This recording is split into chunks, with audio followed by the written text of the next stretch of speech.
Buddy, put that thing back in its holster. We haven't gone anywhere. I don't understand. Check out the MichaelDukesShow.com for information on how to get access to the podcast. Welcome to the party, pal.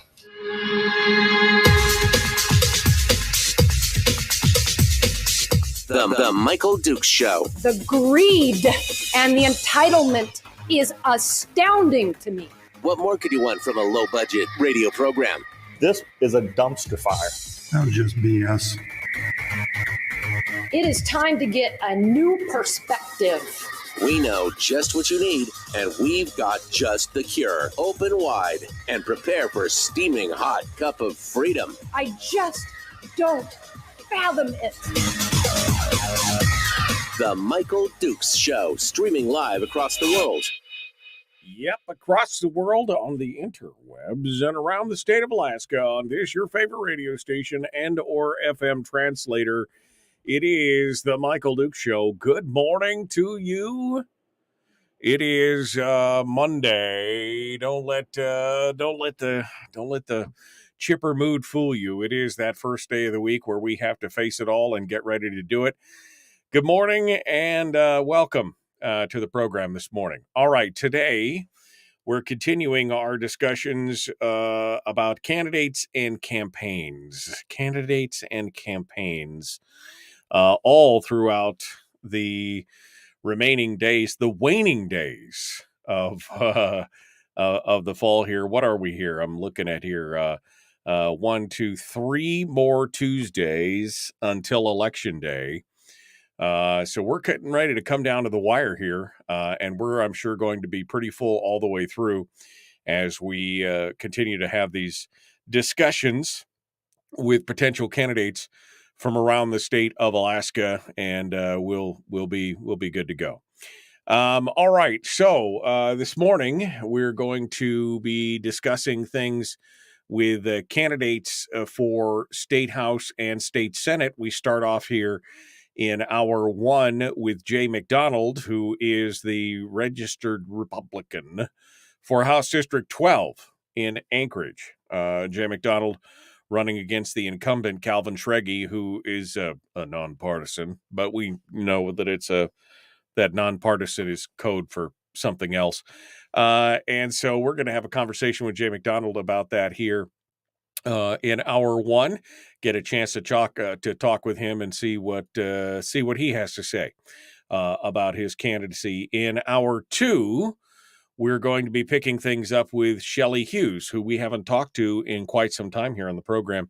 She's running for Senate District M, and she has a very comfortable lead, so I'm sure she's going to be focusing on a lot of other things. I saw that she had a whole slew of candidates that she was endorsing in the various districts, including Mike Shower in Senate District O, which we're going to talk about here in just a hot second as we go through some of the news that's going on around the state.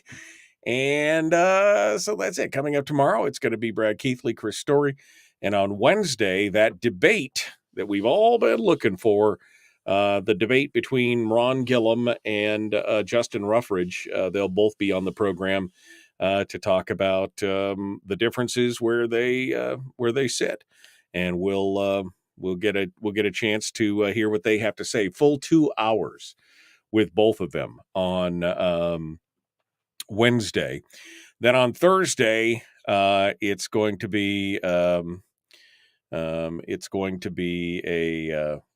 discussion, I believe, with David Nelson and from former District 15. I can't remember which district he's in now.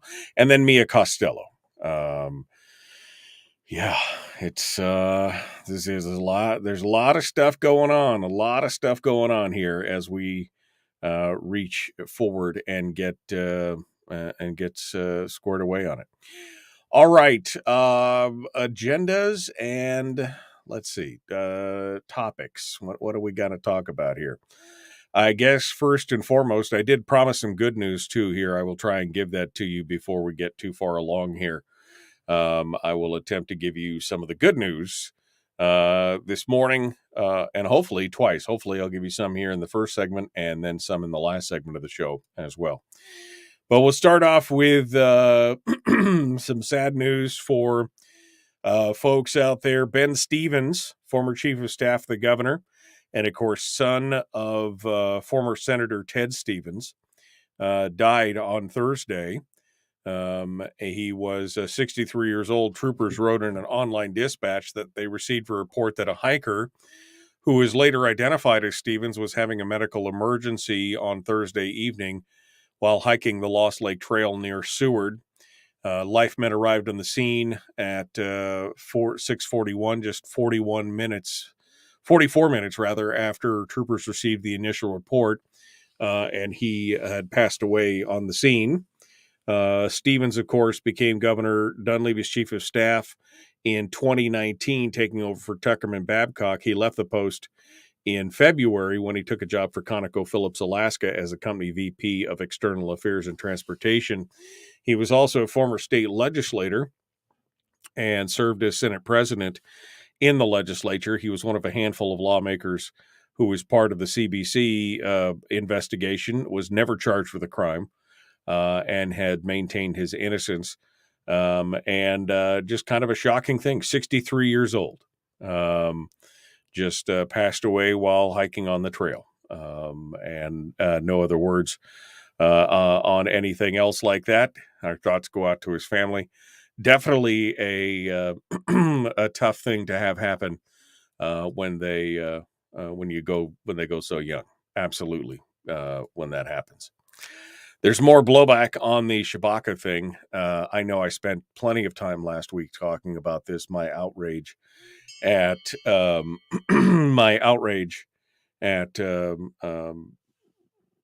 Mitch McConnell and company in the Senate Leadership Fund for the attacks that they've been taking on and taking out against Kelly Chewbacca, especially since they're using Republican-donated funds to attack a endorsed Republican candidate from another state. Apparently, I'm not the only one who is upset about that. There have been two different censures that came out. We talked about the one from District 6 last week in the Homer area, which they had come out and basically said this is not just wrong, but really wrong. Well, another committee has now come out.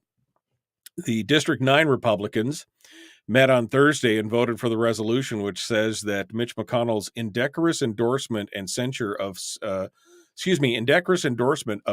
Senator Murkowski, who does not support the Republican platform, is a violation of the Kentucky GOP's own Republican integrity rules.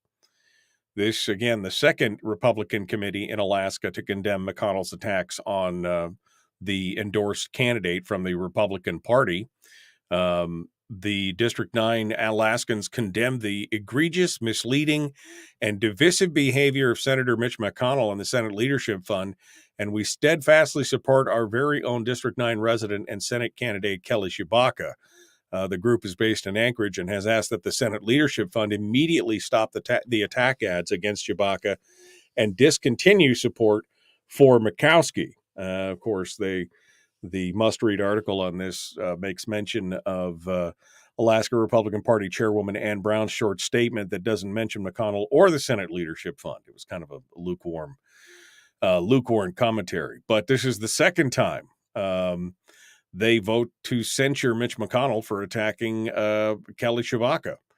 And they are asking the Republican Party of Kentucky to take action against McConnell for breaking their own party rules and spending millions of dollars, which I think is an interesting take on this because, again, if the Republican or the Kentucky GOP has their own rules about this, the Republican integrity rules, then it very well could happen on there, or somebody could be talking to them. This is, we'll see what happens. I keep waiting for one of the lawyer letters to drop. That's what I'm waiting for.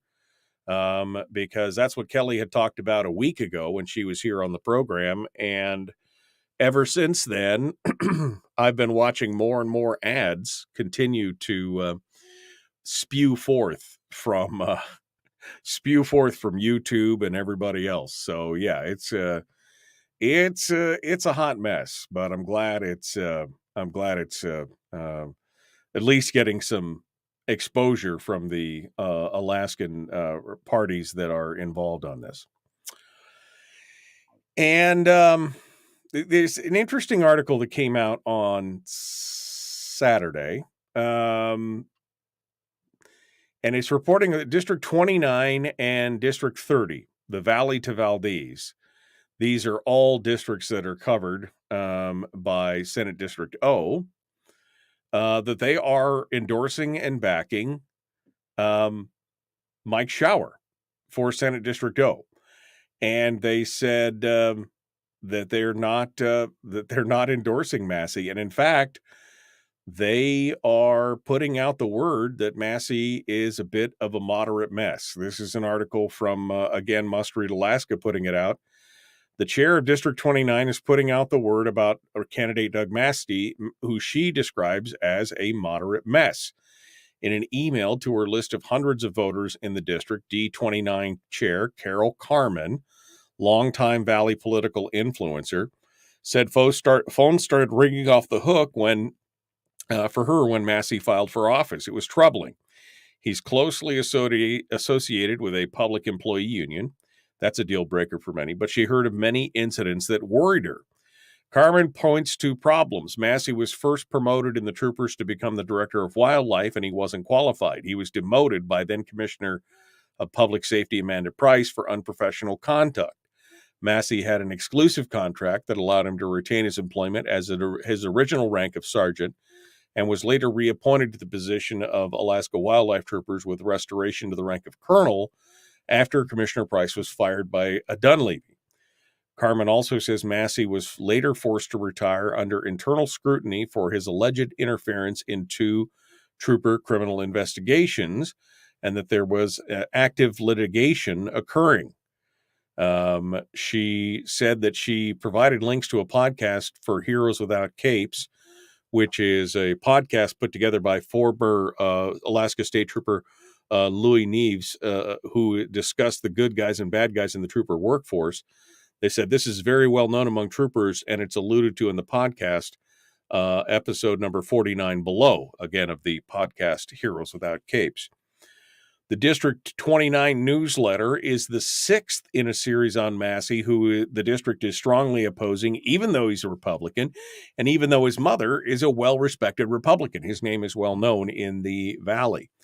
Alternately, the District 29 Republicans are really happy with current Senator Shower, and it goes on to laud and list his experience and his additional qualifications for everything that's going on. And this is where Shelley Hughes steps in to endorse it. Now, surprisingly enough, Doug Massey had to respond. Now, I have not been able to get him to respond to my emails, both through his website and to his candidate email that he has posted on the state's candidate website. But he apparently stepped out on this one and was pretty upset about it. One of the greatest dangers in politics is when we put a specific political agenda above our concerns of our neighbors. When we become too political, we begin to look at our neighbors as enemies, he said. I've been ignoring the false noise in this campaign, but after reading Must Read Alaska's October 15th article, I'm compelled to respond and set the record straight. It's concerning to me that Mike Shower's operative, Carol Carmen, feels the need to bring forth these false and slanderous accusations about my character and my career, and that Must Read is irresponsible enough to print them without further verification. Carmen's statements are not only wrong, they are also egregious. I'm retired from the troopers with a long and stellar record. If there's any question about that, I'm willing to request my employer records be open for public inspection. There are not and never have been active litigations in which I interfered as a trooper. Again, Carmen's claims against me are unequivocally false and slanderous. And he goes on to talk about the only thing he has to say was Mike Shower was absent for 25% of the votes taken during his time in office. This is not an accusation. This is a verifiable factual statement. Okay. Again, with all the special sessions and everything else, and the fact that they stretched out over 6 months, not surprising. Mike himself has talked about how that's been a problem and one of the reasons why the special sessions should be avoided. Anyway, you can go out and read these articles on Must Read Alaska. I'll post them up in the chat room. You could take a look at them and see what it's all about. See what it is all about. All right, we're coming up on it here. We got to jump away and take some commercials. So we'll do that. All right. The Michael Duke Show, common sense, liberty-based, free-thinking radio. Coming up next, Jay McDonald. Jay McDonald will be joining us. Candidate for State House in District 12 down in the Anchorage area. We're going to be back with more in just a moment. The Michael Duke Show, common sense, liberty-based, free-thinking radio.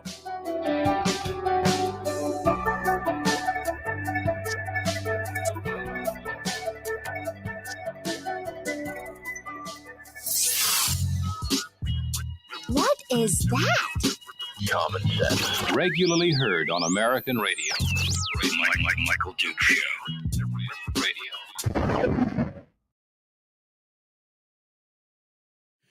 Okay, we're in the commercial break. Sorry, my phone is dinging off the hook here. I'm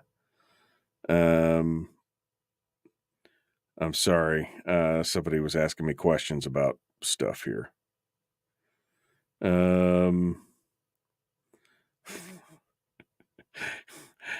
Okay. Sorry. All right. There we go. Sorry. Too many squirrel. Shiny object.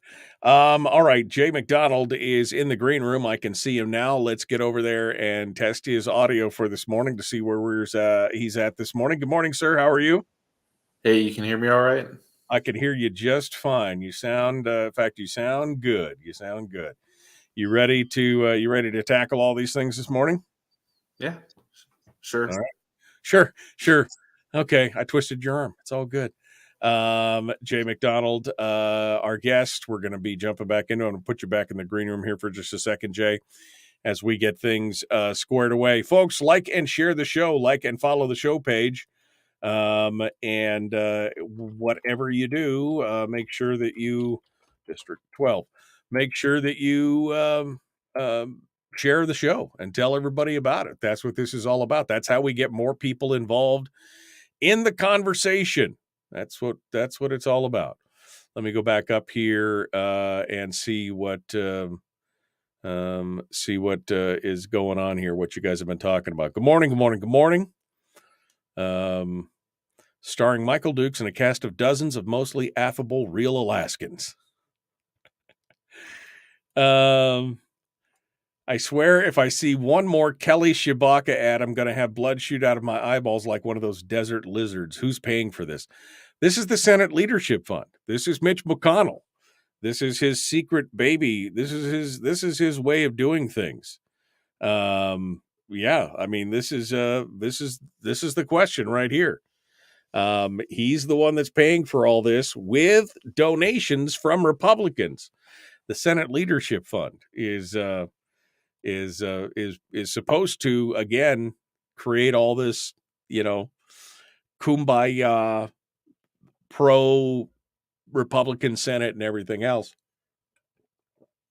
But instead of supporting Shibaka, the endorsed candidate by the Alaska Republican Party, it's supporting Lisa, who is a reliable vote for McConnell about 60% of the time. It's kind of weird.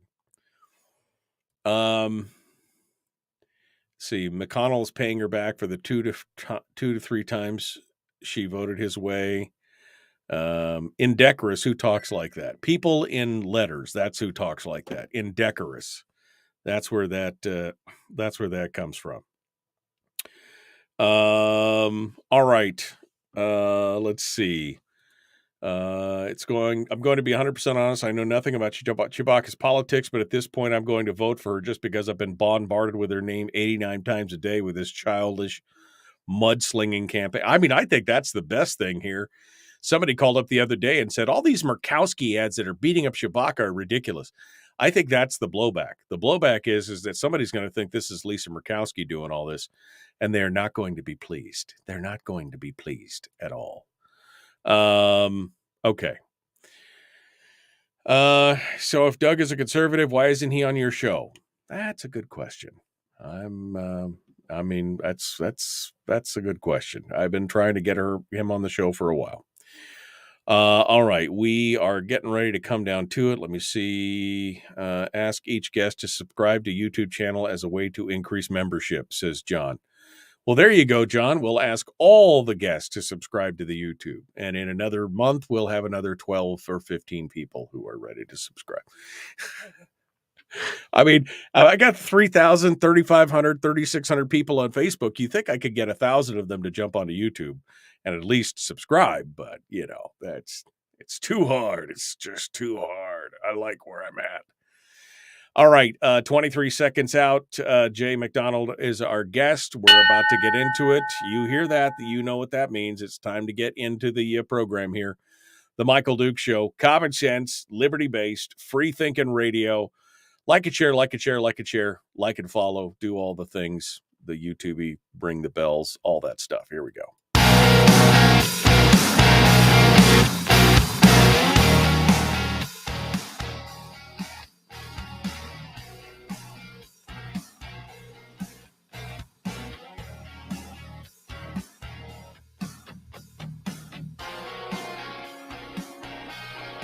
All right. Are you ready? Are you ready to do our thing? Let's get into it with our guest. Candidate for House District 12 in the Anchorage area, Jay McDonald joins us this morning talking about his run for the State House. And we welcome him to the program. Good morning, Jay. How are you? Good morning, Michael. It's 6:30, so I'm really happy about that. You're really happy that it's so early? But yeah, thanks for having me on your program. Well, I appreciate you coming on board and being part of it with us today. All right, well, let's talk a little bit about, who you are, where you come from, for folks who have no idea, and what are kind of the boundaries that District 12 represents in that area. Give folks an idea of maybe with the redistricting, they're now in your district, et cetera. Let's start off with that. Where is District 12 and what does it entail? So it's in between Abbott Loop and Dowling on and also in between like Elmore and the New Seward Highway in Anchorage. So it's just around that kind of like lower hillside area. Right, on the south side down there. And tell us a little bit about Jay McDonald. I mean, who you are, where you come from. Give us a little bit of backstory here. As the superheroes would say, give me a little bit of your origin story. Yeah, so I'm originally from Moose Pass. So I grew up in Moose Pass, Alaska. I spent about a decade in the Army. And after I got out of the Army, like the whole time I was in the Army, I was in Italy, Afghanistan, Korea. So almost the entire time I was outside of the country. And when I got back, I moved into Anchorage, and I've got 3 young girls. We're attempting to navigate the local school system. It's been a bit rocky. Yeah, and, little tough with COVID and all that stuff, getting things done. So, the thing is, so my girls are Korean, and we're raising all of them to be ESL. We don't even start them on English until they're around 5. And that worked really well with our oldest, but our middle child, she was supposed to start kindergarten right when they started closing schools and forcing masks on everyone. And the people that were saying, oh, it's just this harmless thing, just do it, without asking any questions with the masking. For the kids that are ESL, it makes it almost impossible for them to learn English properly. So we actually had to pull both of our kids out of school at that point and do homeschooling. Right. They don't develop speech skills properly in that environment. Because they can't see the mouth moving of the people who are speaking English, right? I mean, that's the problem. Oh yeah, and that's you don't remember that. Who remembers what it was like when they were 4 or 5 years old? Right. They're staring at the other person's face, interpreting the emotion, like the social context, the speech patterns, and if they can't do that, then you're going to develop speech impediments that who knows how long they're going to stick with you. Right. So, yeah, we've been homeschooling ever since then, and that's about where we're at right now. Now, what was the thing that made you decide to throw your hat in the ring? I mean, I like to ask candidates, when exactly did you lose your mind and decide to jump into politics? Was it a single thing? Was it a cumulative thing? Was there, the straw that broke the camel's back, so to speak? Was it this whole education thing? What was the thing that made you decide to throw your hat in? So I've been involved in local politics for a while. At one point back in 2018, I was actually a legislative staffer for REVAC, just for one session. And so I know the people behind the scenes. I know what they're up to, what they're actually up to compared to what they say and what they do, two very different things. And I know the area very well that we live in. And it's a very moderate working class area. And the person that we have representing us is one of the most woke, radical left wingers in the whole state right now. It's a terrible fit.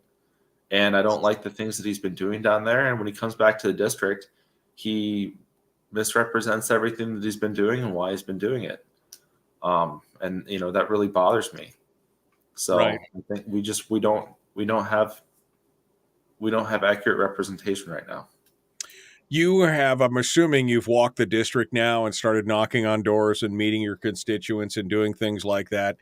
What are the things your constituents are concerned about? I mean, is it crime? Is it the economy? Is it the PFD? What are the things that your constituents care about and are talking to you about out on the street?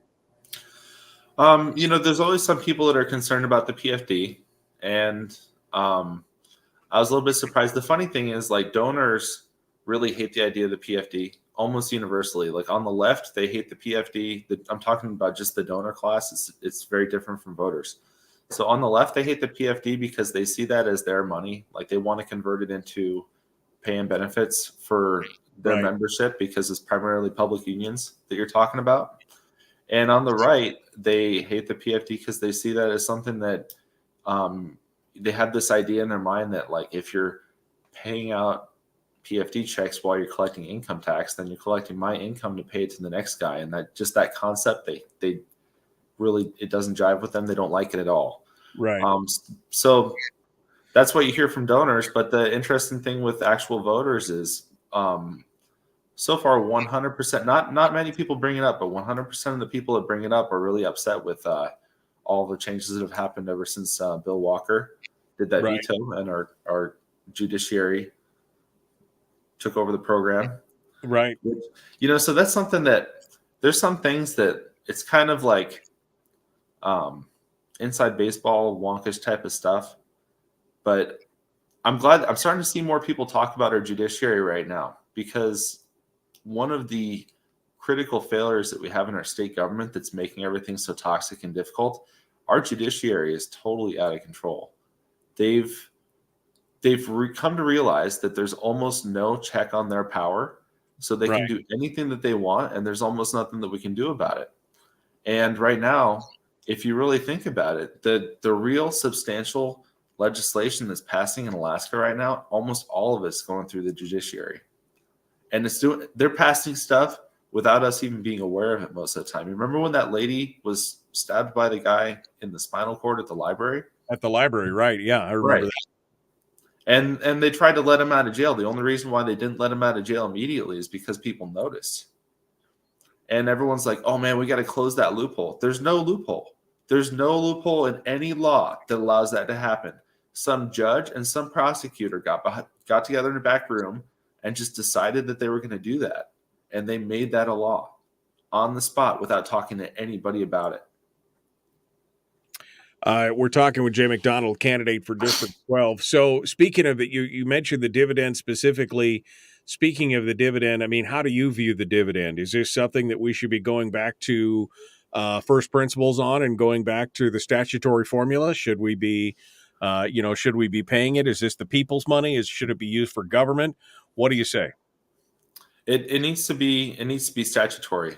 And the thing about it is, if you got to change so the problem is, if they really need that money for something else, like if they need it for the budget or government spending or this or that, then you have to go through the process of making that statutory change, because then there's hearings, there's testimony, everybody has a say in the process. And the public is involved and engaged in that process, Right. and then it's voted on, and people are on the record, and that's the part that they really don't want. We're talking about legislators now; they don't want to be on the record, Right. But the reason why we don't have trust in the system and all this animosity and dysfunction is accumulating is because they're subverting the process. They're not following the steps. We don't have principled government right now. We've got people. It's just raw power politics.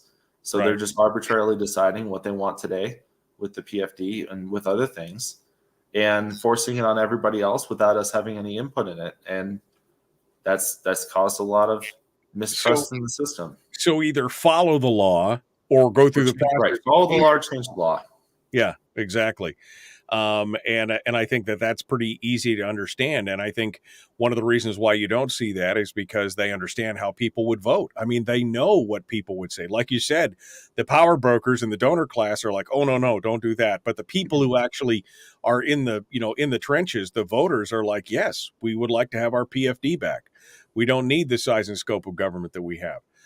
Which leads me to my next question is, what do you think of the size and scope of government in the state of Alaska? Do you see it as too big, too small, or just right, as old Goldilocks would say? If we only had twice the national spending per capita, then we wouldn't have nearly as many budget fights as we have right now.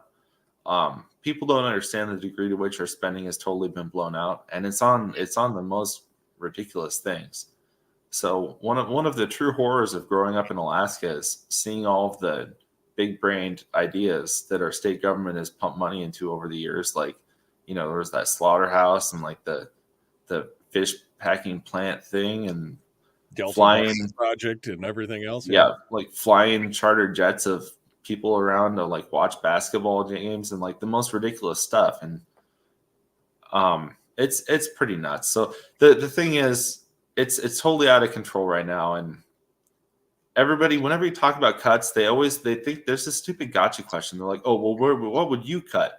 What would you cut that's $500 million? Well, it doesn't work that way. You just do we have all these extraordinarily high paid administrators running all of our agencies. So you just go to them and you tell them like, hey, you need to make a 5% adjustment.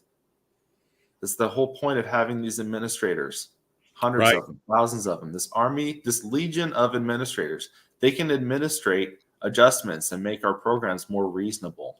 Or the thousands of jobs that are unfilled but still funded. I mean, that's the other thing. You've got positions that are in the budget being paid for with money attached to them with no human bodies on them. And then that money is just used by the departments or whatever for whatever they feel like. I mean, there's dozens of ways to make this work. Now, you mentioned education, and of course, health and social services and education are our two largest budget items. And so, what do you say when it comes to cutting those down? I mean, you have any ideas on this? Yeah. There's a lot going on in education. I think if everybody fully understood what's happening in our state, I think they'd be horrified. I don't think people don't understand that we've got school districts that we're paying over $85,000 per year per kid, and the kid can't even read.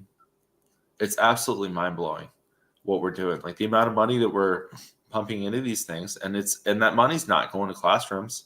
It's not going to the kids. Right. That child is not getting $85,000 worth of education. Right. And even in the urban areas like Anchorage, that number is still around 18,000 right now. Well, and they're saying what, only 60% of the dollars are actually getting into the classroom. So again, that's a bigger number than what I've heard. I've heard around 50%, and yeah, it's a big mystery number, but it's not going into the classroom. We've got serious problems with education, and also the things that are showing up in the classroom with the kids. There's some really, people don't like to have hard conversations when we're talking about these issues, especially politicians. They just want to be the guy that smiles and kisses your baby and is just positive all the time. Puts a chicken in every pot, right? Yeah, and NEA Alaska though, they're bringing some really dark stuff into our classrooms. They're pushing the critical theory and the gender theory Everybody thinks that that's a lower 48 issue. That is in our classrooms, Right. And they've got policy at Anchorage School District that starting in kindergarten, they introduce these ideas to kids and they get them confused, and they encourage the children to socially transition at school, and they hide it from parents. Their official policy is to hide it from the parents. Have you seen that memo? I have. I've seen the memo, and I've seen what you're talking about. And it's, again, reason number 616 why I homeschooled all my kids, because of this kind of stuff going on day in and day out. And it is frustrating. And yet, just today, there's an article out in the Anchorage Daily News talking about the slow strangulation of Alaska school districts facing these fiscal cliffs because we're not spending enough money on education and everything. And I want to why that is? Go ahead. You know why that is? That's because so many parents they're forced to pull their kids out of school because the issues that I mentioned, and nobody's willing to talk about these things. Nobody's willing to talk about the reason why we have thousands of parents pulling their kids out of school. They didn't just up and do it one day because it's a trend. Yeah. They did it in response to things that are happening in ASD that nobody wants to talk about. The school board will not talk about this stuff. Well, actually, they talk about it behind closed doors because they love it, because they're pushing this stuff. But they won't talk about it openly. Like the Anchorage Daily News, they will not talk about these things. And thousands of people are pulling their kids out of schools. That, $64 million budget deficit? That's not caused by budget cuts. Okay, spending on education increases over the rate of inflation every single year, going back like 20 years. Right. The reason why there's a deficit is partly because they blew out spending when they had that COVID money and just blew it on absolute junk, crazy stuff. But the other part of the reason is because so many parents are pulling their kid out of school because the things that are happening in our public schools right now. Yeah. Jay McDonald's our guest. We're going to be back in just a moment. We got to take a quick break. Candidate for District 12 will be returning in just a moment. Don't go anywhere. The Michael Duke Show.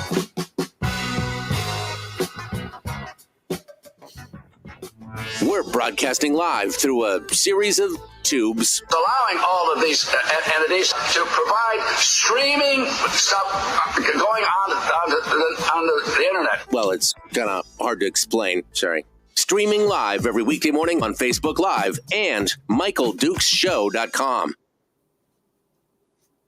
Okay, we're in the break right now. Commercial break is running, and Jay McDonald continues with us as our guest.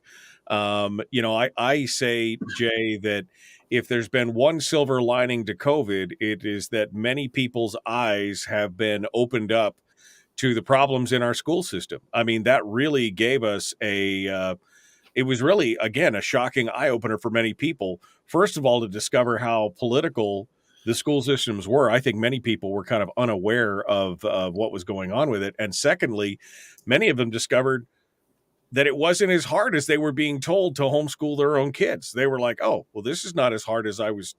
Why has everybody been shining this on? It's because, again, it was the little secret that it wasn't as hard as many people think.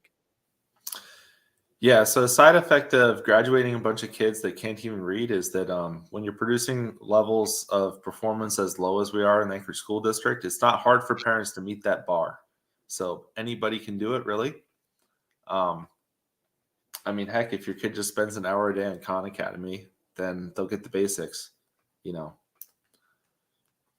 Yeah, no, I mean, I agree with you on that all of a sudden they discovered how, that it was easier in that regard. And again, homeschooling systems across the state saw a tremendous push and a tremendous increase in students. And I think that I think this whole deficit, this whole schooling crisis, as the newspaper's putting it and talking about it, is all due to the fact that, one of the things that they're not talking about and they list this laundry list of different school districts and things that are struggling and all this stuff, but none of them talk about the fact that the enrollment at almost all these places is continually declining. We've continued to have an increase in spending. Now they'll say, well, the base student allocation hasn't been addressed since 2017. It hasn't hardly gone up at all compared to the rate of inflation. But as you point out, they're not talking about all the ancillary spending in school, that the overall spend continues to grow at a huge rate. And yet the enrollment goes down and our performance is in the toilet. So, the thing about the school spending issue, no matter how you feel about it, should be able to recognize the fact that all of the problems that we're having are the result of intentional decisions that have been made. So you got to ask yourself, how come we're not allowed to talk about any of those decisions? We can only talk about just throwing more money at it. That's the only thing we're allowed to talk about. That's kind of odd. Why can't we evaluate any of the choices that have been made by the school board and the school administration? I mean, that's just kind of a common sense thing. Like, maybe we should look at what we're doing inside of these programs instead of just immediately just throw more money at it. It's the only option you can talk about. It's kind of ridiculous at this point. Well, no, and this is something that I've argued for years. I've argued for years that, the answer to every problem when it comes to education seems to be, just throw more money at it. But again, Einstein's definition of insanity is doing the same thing over and over and over again. And that's what we've been doing for 20 years. And our scholastic aptitude achievement has been, it's again, 48th, 49th, 50th in math, science, reading, everything else. 1 in 4 students can't even graduate. Somebody posted in the chat room the other day that after their kid graduated, they still had to spend $10,000 for remedial courses to be able to get them to be able to go into college. And I spoke to a guy 15 years ago in Fairbanks who was anonymous, but he was an instructor at some of these remedial courses and said something like 60% of students in the Fairbanks area had to take remedial math to be able to take 100 level college courses. That's a problem. It's over 60%. It's over 60%. The statistics on the number of kids that they have to do those remedial courses when they start at UAA, it's pretty shocking. And then that translates to, graduation rates at UAA. They're very low, and I'm in UAA right now. Like, they don't hold strict standards. They're generous with the grading. If you show up and try, then they're going to pass you. And so, the failing rates that we have in these programs are, they're shockingly high, even when you compare it to other universities. Right. What is your solution? I got less than a minute here. What's your solution on the education front? What do you propose? What would you propose as a representative? We really need to start. I'd like to do some major reforms pushing things towards school choice. And there's a lot that goes into it, but it's a big problem. So. Yeah. Would you favor a voucher system or maybe like the backpack funding model that Corey DeAngelis has talked about where the money just follows the students? So we definitely have to have money following the student. The question is, how do we do that? So my philosophy is, I think that everything has been done before, and you just got to look at what other people did and see what works and what doesn't. So I've been taking a close look at how other states have handled this issue already. Arizona is in the midst of this right now for sure. All right. We're talking with Jay McDonald. You just heard the ding. We're returning back to the radio. Please like and share, like and follow, do all the things. Let's get back into it. The Michael Duke Show, common sense, liberty-based, free thinking radio. Here we go.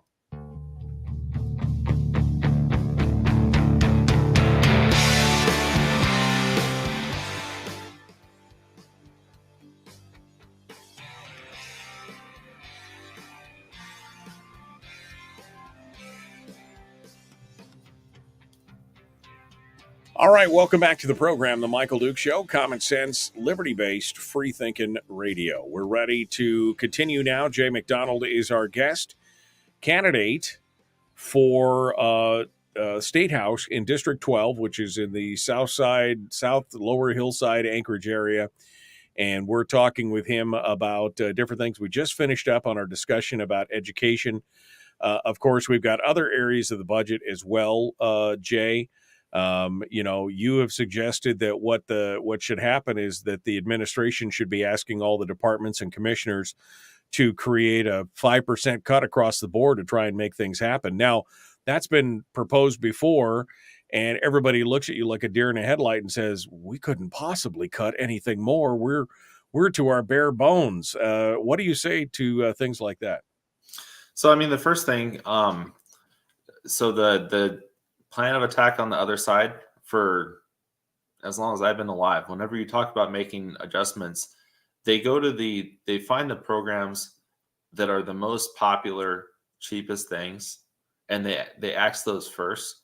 And what they're doing is they're trying to like put the screws to voters Right. and punish them. So like a good example is it was what, like $80,000 for the Girdwood Trooper post, Right. and everybody agreed that it was something that like logically we need that there, and it's good to have that there, and they do good work down there, and so they cut that first. Right. And they've done that with many different programs. They'll find something that like what's really cheap that people love, and they cut that first. So the obvious answer, the first thing that we need to do is we need to go to the administrators that are doing those things, that strategy. Those people need to be fired immediately. Like, we need people that, if you're going to be an administrator, you should be working for the people of Alaska, not just trying to pump up your department's budget as much as you possibly can. We've got a lot of bad apples, and they just kind of cling to the system there. You see the same names, like, man, the people over at Division of Elections, there's some names that you've seen over there for like 10, 15, 20 years now. I saw an article once that a Democrat, I think it was Dermot Cole, posted an article with an interview from what's her name over at Division of Elections. The lady is the top. Fanumi. And it was like a quote from her like 10 years ago, and then a quote from her today talking about why our elections are so slow. And she was like going backwards on the issue. And even Dermot Cole is horrified that this woman is still running Division of Elections. And Right. it's like, well, Dermot, I'm right there with you, buddy. I also am terrified that we've got the power of bureaucracy, right? I mean, that's what you're looking at. You're looking at the power of bureaucrats who couldn't possibly find anything to fix here because they're entrenched and they've got to justify their position and everything else. That's why it's incumbent on the legislature to make those decisions and make those cuts. But like you said, you've got politicians that they're penalizing the voters. Oh, you didn't vote you don't support the money, so we'll cut your music program, and we'll cut your this program, and we'll cut your. I still remember Tony Knowles. It was like $150,000 to plow the road from Central to Fairbanks, and one winter he just shut down all the plowing. Because we just couldn't find the money, even though we were about to spend $600,000 paving the back parking lot of DOT. I mean, we could have pulled some of that, but no, we're going to shut down the highway and punish you for that kind of. I mean, that's the kind of behavior that politicians have been doing for years. Yeah, and so obviously, anybody that has been here for a while and has eyes on their head. You look around, there's a lot of things in the state that we've been paying for that nobody likes, that nobody supports, that are, there's things that are kind of crazy. So something that, I don't even care anymore. I'm just going to say it. Like something I talk about with my friends, in Alaska right now, the state government with Medicaid funds will buy you they will pay for breast implants. They'll buy you a brand new pair of fake breasts, but only if you're a man. Did you know that? I did not know that. Yeah, it's absolutely crazy. And that, again, that was the result of a court ruling. Judges pushing this stuff on people. There's just this, the weirdest things. Like we're spending hundreds of thousands of dollars of tax funds on abortion in Alaska right now. That's another court ruling. That's another thing the judiciary pushed on us. And even people that identify as being pro-choice don't think that it should be paid for with taxpayer funds. That's something that over 70% of the population agrees is not something we should be doing. We shouldn't be paying for any medical procedures that are elective, period. It doesn't matter whether it's putting in, $10,000 of dental veneers or an abortion or this or that. If it's an elective procedure, then the person should be paying for that out of pocket. They shouldn't be getting taxpayer funds for that. Well, of course, part of the problem now is with the expansion of Medicaid. Now we have 270,000 Alaskans are on one form of medical welfare or another. You got a third of Alaskans who are benefiting from this, and of course, that once you create that constituency, it's very hard to cut it out. I want to ask you quickly here about things like spending cap. I know the Constitutional Convention has been mentioned. What's your take on the Constitutional Convention with the discussion of enshrining the PFD and the spending cap and reforming judiciary and everything else? Do you support the Constitutional Convention? You know, I'm a yes on the Constitutional Convention vote, and in my opinion, what's happening in the judiciary by itself is enough justification that we have to do that. That's the only way to fix the problem. There needs to be some sort of check and balance type system that's put into play on the judiciary to stop them from doing the things that they've been doing.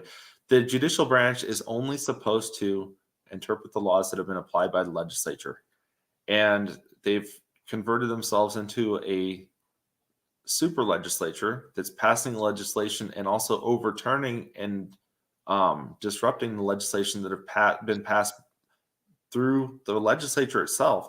The legislature is supposed to be the strongest branch, and it's supposed to be extremely difficult to pass things for a reason. You know, right. it provides stability, and it makes our constitutional republic function the way it's supposed to. So when we've got this judiciary that's rogue, that's just going around breaking everything behind the scenes, it causes a lot of damage that people don't know that that's happening, but they know the effects. They've seen what's happened with the PFD. They've seen what happens with the Medicaid funds for abortion. They've seen what happens with the man who's been stabbing people who keeps getting released from prison. They don't know that it's all a result of the judiciary, but they know the consequences of what these judges have been doing. They feel the consequences. They just haven't connected the dots yet. Yeah. So. Jay McDonald, final thoughts here. I want to give you a chance to wrap up and give us your elevator pitch for why people should vote for you and how do they get a hold of you or find out more about you. Yeah, well, first off, I mean, I've got a website. It's got my contact infos on there. It's pretty simple. It's reopenalaska.com. And yeah, so other than that, I think that we just need more like common sense leadership down in Juneau. We need actual people down there instead of like these really odd politicos. And yeah, I mean, if somebody has questions, I'd love to hear from you. You know, you can just fire up the website, and I got my email on there, and that's about it. Okay. All right. Well, Jay McDonald, thank you for coming on board and joining us. Appreciate you being part of it today. I'm going to ask you to hold the line for just a second here as we get ready to wrap things up. Folks, Jay McDonald, candidate for District 12, reopenalaska.com is his website. If you want to find out more about him, that's where you go and get all the information. Again, running for House District 12. We appreciate him coming on the program. Coming up next, we've got Shelley Hughes. We'll continue the Michael Duke Show, Common Sense Radio. All right, Jay, I like to give everybody a second bite here at the apple, just so to speak. Last 2 minutes. Anything that we didn't hit on that you're passionate about, or any changes, or just something that we didn't cover? I want to hear what you have to say. So we give you the last 3 minutes here to just take the floor and make your impassioned plea for voting for you and anything else that I may have missed with you.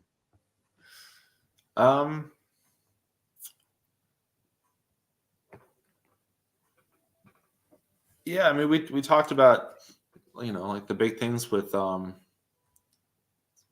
think we could talk about some of the bills that Calvin has been sponsoring down there. Nobody covers that stuff. The dude has sponsored like 90 bills, and there's some really crazy stuff in there. Okay. Well, I got 3 minutes, so give me highlights of a couple ones that really stick out to you. There's two in particular. So House Bill 17, you remember when the women's shelter was sued? I do. So House Bill 17 would make it so that they could reopen that, they could relaunch that lawsuit and shut them down for good. That creates a legal category of they create a legal protected class for gender identity or expression, of which there's no definition of what that means. So you can just I'm a woman now I'm a frog, now I'm a man, now I'm a woman. Like you can just there's no legal definition. It's just anything that you say at any moment. And that would have given them legal standing to then sue the shelter, is what you're saying. Yeah, based on how that lawsuit went, that they'd be able to shut them down. And also, I mean, beyond that, that law would open all female spaces to men. Sports, spas, locker rooms, everything. Right. But then, even like the Democrat women like that are hardcore feminists that I talk to, that even they don't like that stuff. Right. But then the other thing is House Bill 118. Okay. So that's the one. It's have you heard of the iPads for inmates scheme? I had not heard about that. Yeah. So Calvin, he sponsored a bill that would use taxpayer funds to buy personal iPads for inmates in prison with internet access that they can use in their cell. And there's no distinctions on there between any of the inmates, like who's in there for what crimes or how long they're there. It's just everybody and anyone. And there's people that are in prison, you might be shocked to hear this, that have done internet crimes Right. against children on the internet. Right. And they're included in that pile of people that Calvin wants to buy an iPad. So. There's a few. That's just a handful of things that he's done that would set you apart. I got to be honest with you. For me, prison is about punishment. It's not about reward. It's not about giving them every amenity or everything else. I mean, otherwise, sure, put me in jail, 3 hots and a cot and an iPad, and some people just be fat, dumb, and happy about it. So there's this phenomenon that Thomas Sowell talks about it a lot. Leftist policy, they're never judged on the actual results of their policy. They're just judged on the intent. So if you ask him about the bill, like, oh, it's gonna, they're gonna reintegrate into society and they're gonna do this and they're gonna do that, I can guarantee you that will not be the effect of that law. Right. I can 100% guarantee you that won't be the effect. But their hearts were in the right place, right? I mean, that was the thing. Their hearts are in the right place. And that we've operated on that idea for a long time. Well, as long as they had good intents, we don't talk about the results, but at a certain point, I'd like to have some accountability. I'd like to talk about results. The actual results have been horrific, guys. Like we need to stop doing that. I can't stop thinking about that poor woman that was stabbed in the spinal cord and paralyzed. Paralyzed from the waist down, and they let the guy out. They were trying to let the guy out like a week later. That was the 3rd time they had let that guy out. Yeah. He had done that many times. Like the guy is extremely violent. He's criminally insane. And they gave him a license to kill. The judges would have been just as passionately trying to release him if he had murdered somebody. Right. When I saw that ruling, I was like, are you kidding me? I mean, put this guy in if he's criminally insane, then he needs to be locked up for a place for the criminally insane instead of on the street stabbing random people. And people talk about, oh, we got to close the loopholes. It was loopholes. There's no loophole. Whenever a law is passed, you can go back, you can read like the testimony and the documents, like all the different drafts and bills and variations as it went through. There's not one bill anywhere, not one statute anywhere where you can see at any point of the process that people were discussing it and crafting it, that they talked about working these features into the bill. This is 100% something that was created by prosecutors, these lawyers, this lawyer class that we have, the prosecutors and the judges working hand in hand with a radical left utopian vision of the world. They're very pro-criminal. Right. Exactly. It's not their fault, right? It's not their fault. It's society's fault that these criminals are the way they are. We need to help them in those regards. No, it's insane. All right, Jay McDonald, I appreciate you coming on board again. Reopenalaska.com is his website. Thanks for coming on board, and I wish you the best of luck. I hope to see you down in Juneau here this coming session. I appreciate you being part of it today. Yeah, thanks for having me on your show. And if things don't work out, if I lose this election, and if something bad happens to you, you end up in prison, then maybe you'll still be able to run this show from your free iPad and internet access with Calvin hooking you up in the big house. That's exactly it. I appreciate that. Thank you, Jay. Appreciate you coming on board. Appreciate you coming on board and joining us today. Jay McDonald, our guest here on the Michael Duke Show. Okay, folks, we're coming up on it here. Shelley Hughes should be joining us in a hot second here in the chat room and in a green room, rather, and we will be ready to go. That was a good interview. That was a good interview. I had not heard of either one of those bills, but man, just more proof positive that something definitely needs to change. All right, we're going to do it. Here we go. Hour 2 dead ahead. The Michael Duke Show, Common Sense Radio.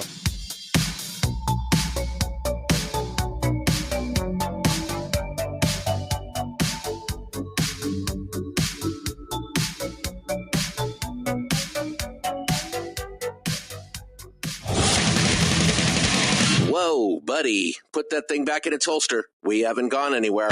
I don't understand. Check out the MichaelDukesShow.com for information on how to get access to the podcast. Welcome to the party, pal.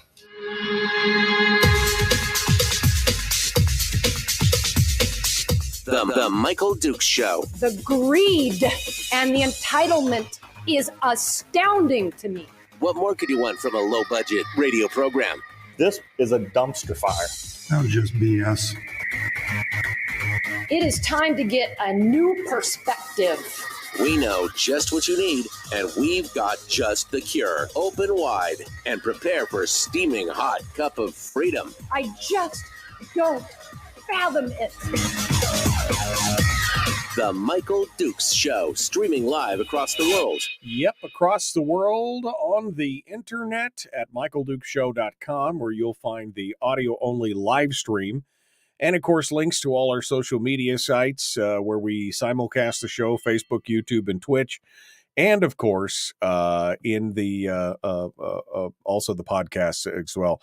And broadcasting live across the state of Alaska on regular old terrestrial radio, your favorite radio station and or translator. I see Shelley Hughes has joined us in the green room. We're about to jump in with her here in just a hot second and be ready to go. Coming up on tomorrow's program, Brad Keithley, Chris Story. On Wednesday, it's going to be the debate between Justin Ruffridge and Ron Gillum. And we're going to be talking with both of them as well.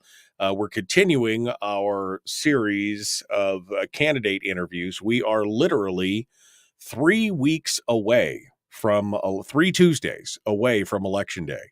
And so if you haven't decided yet who you want to support, well, this is the time to log into the program and listen up and figure out what's going on.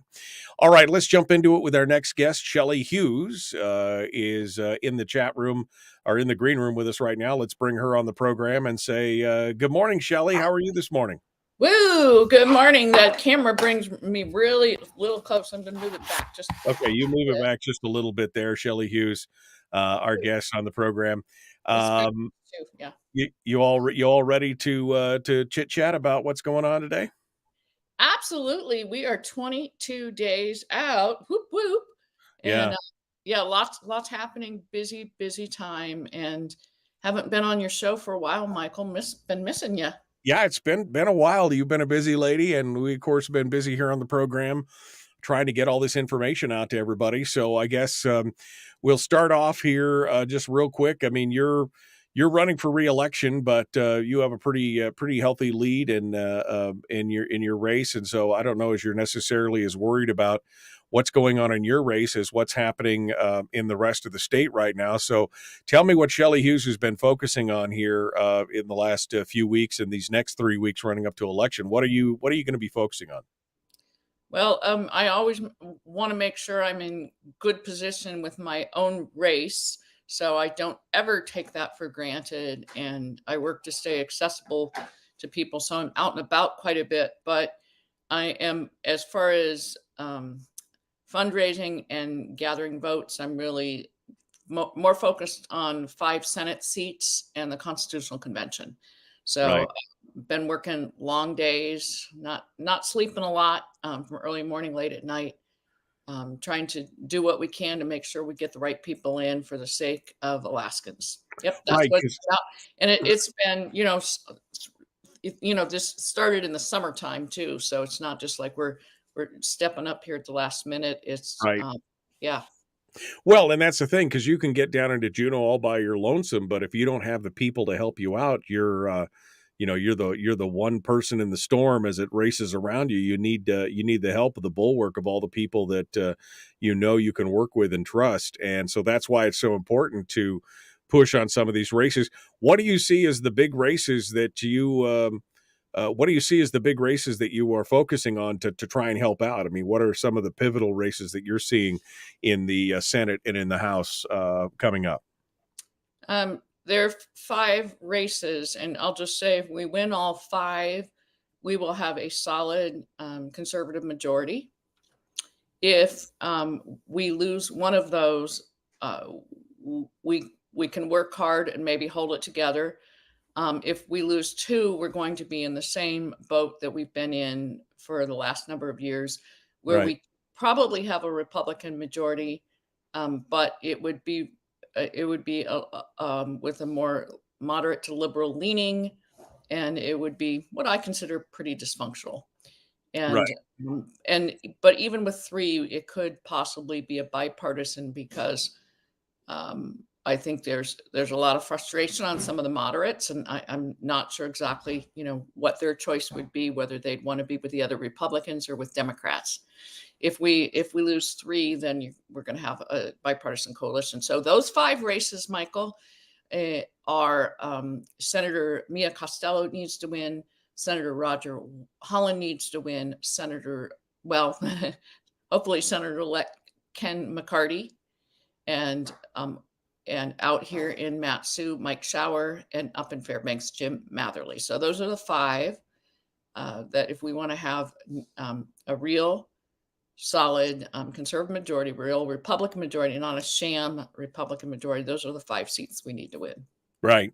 Because what you've been working out and working under here the last 4 years really has been a very dysfunctional majority, I think would be a polite way to say it. It's been a hot freaking mess, I think, if you want to look at it another way, because you had a majority inside the majority that was being basically kicked around by the business as usual crowd.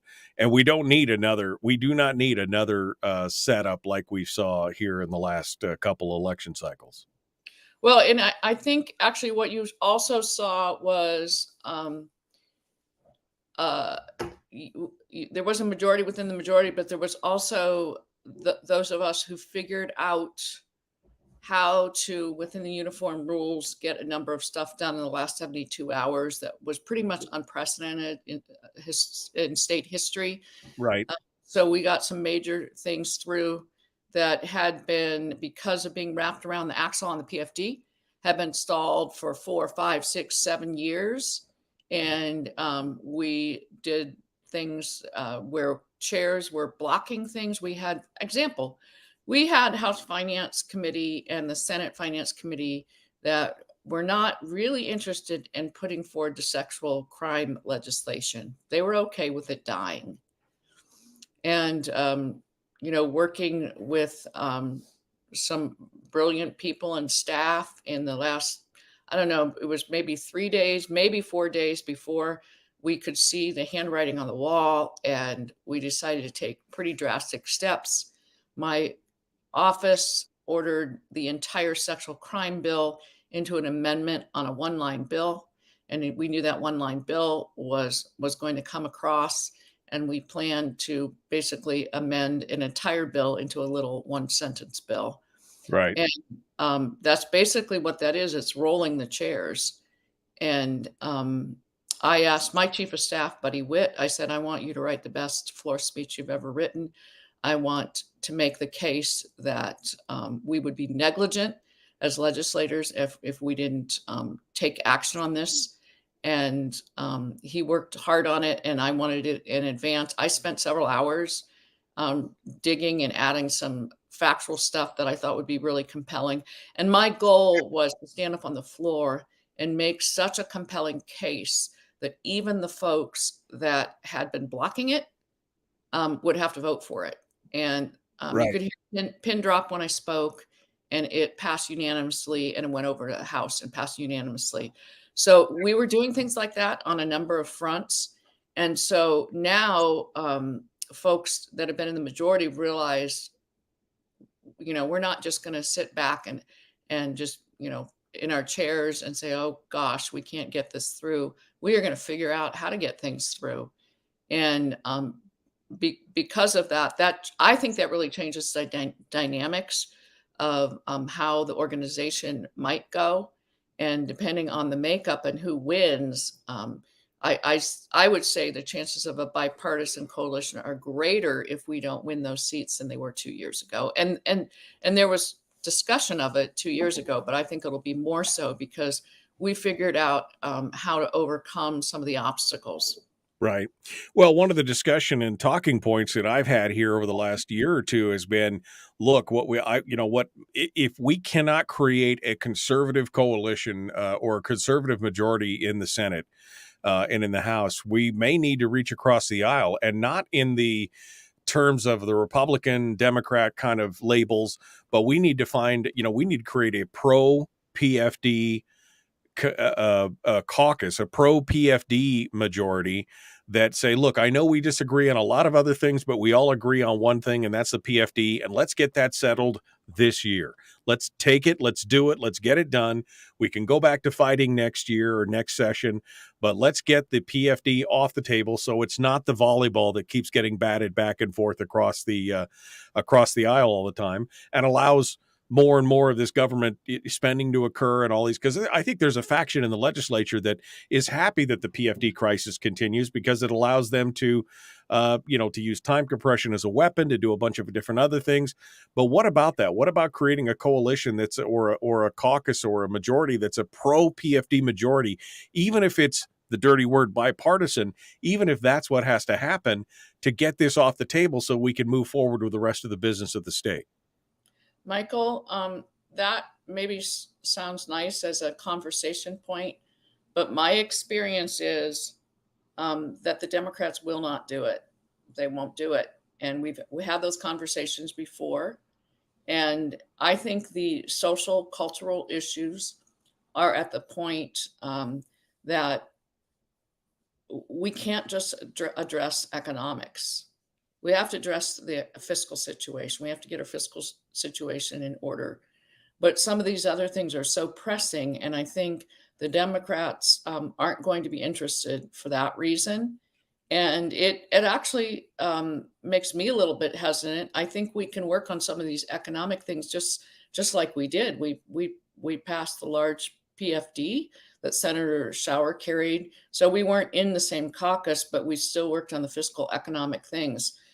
We actually tried, there was some effort, and there was effort by other Republicans joining for other reasons, but we worked hard, and there was a group of us willing to do that, and repeated conversations, and the Democrats were not willing to go there.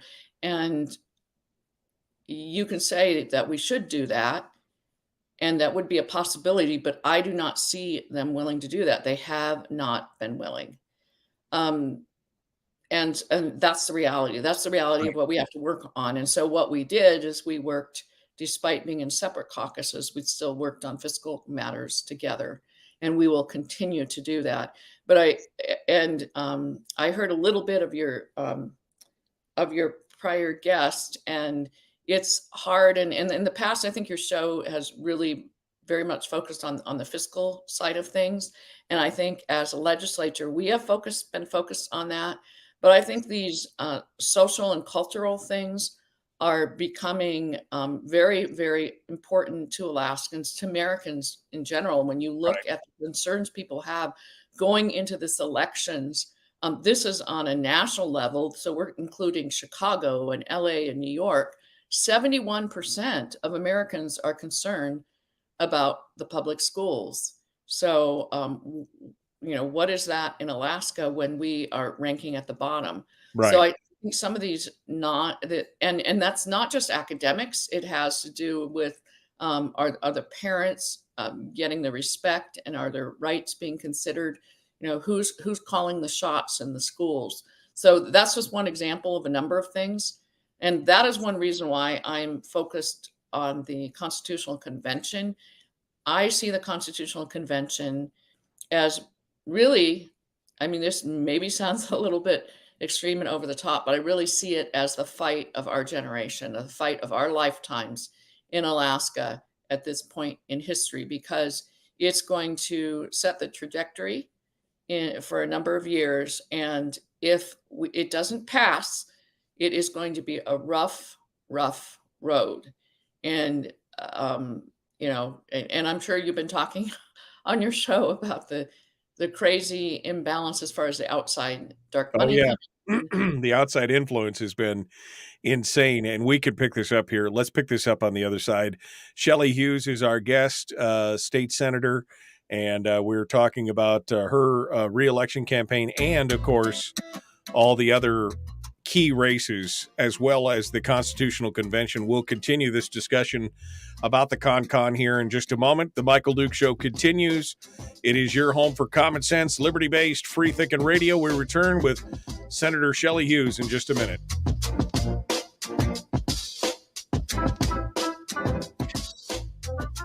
If you missed the show, you can listen to it on your time with Dukes On Demand. Oh, and it's free. Like America used to be. Streaming live every weekday morning on Facebook Live and MichaelDukesShow.com. Okay, Shelley Hughes is our guest. We're continuing now in the commercial break right now. We'll change gears just a little bit. So, Shelley, what have you been doing? I mean, that's it. You've been out there pushing these races and talking about it. These 5 important Senate races that you're talking about. I saw that you had a whole list of candidates that you were endorsing on Must Read. You just you guys have put together this big list of candidates that you guys are endorsing here. Is that basically been what you've been doing this whole time, is just kind of trying to bolster and prop up a lot of these different campaigns?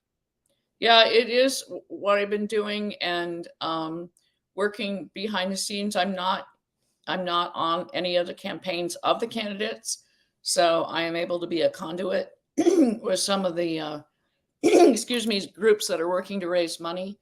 So trying to find people that are willing to step up. I've also been out speaking with different groups that maybe are typically more on the periphery, but are getting more interested because where they see we are as a society and the kind of things, like I said, in the schools and such, that there's a new awareness. Some people it's the fiscal situation that wakes them up, and some people it's the cultural stuff that wakes them up. So trying to work on both fronts, but particularly I think the culture side, because that's been somewhat dormant for a number of years. And I remember having a conversation with Rob, and Rob's really great about Rob Myers understanding history, and he was talking about how we have had supposedly fiscal conservatives and social conservatives, but when you really dig down, we didn't really have fiscal conservatives. Right. It was during the Reagan era. There was some of the social things where Republicans were going to be, I'm going to be pro-life and take on some of the social issues. But in Alaska, they never really had to do much as far as the fiscal, because there was just plenty of money, right? Right. They were spending, and we're going to stand for the family, right? And that kind of went through the 90s, and then into the 2000s, they were still fighting. And as judges started knocking things down, still fighting socially. And then, then as we've seen, in a pretty extreme leftist agenda on the social side take hold in the last 10 years or so, and just becoming pretty amazing when you think about some of the things that they've gotten away with and pushed. Now we have situations where we have people with R's behind their name who are not fiscal conservatives, and they're not really social conservatives either. Right. But they still are R's. And Right. So now we're seeing a resurrection of concern about the social piece, and we still have the fiscal problem we have to settle. So I think, are we going to have a new basically segment of our population that are really what I would consider more true conservatives, both on the fiscal and the social side? And what are the numbers going to be like that? As far as the Constitutional Convention, we know that a spending cap, it polls really, really well among Alaskans. Right. So, I mean, okay, so there's there's an understanding that's needed. People don't want to be taxed heavily. So now we're starting to see an increase in interest on the social side, that people are saying, NEA, we love teachers, but we're the moms and dads, and we don't want you dictating and brainwashing our kids. Well, yeah, I mean, we're going to have a conversation about education here in a minute, but we'll start off with the con because, again, I think that is the big scare. And of course, we saw a lot of money come out of that, $500,000 out of the NEA against the con because there's some terror on the other side. And we can talk about that here right now. We're about ready to jump back into it. Shelley Hughes is our guest candidate for state Senate, and of course, as the incumbent, but also talking about the Constitutional Convention and other things. Please like and share this show, like and follow the show page, and do all the YouTube-y stuff as well. We would love to hear what you guys have to say. Feel free to do all that. Let's get back into it. The Michael Duke Show, Common Sense Radio.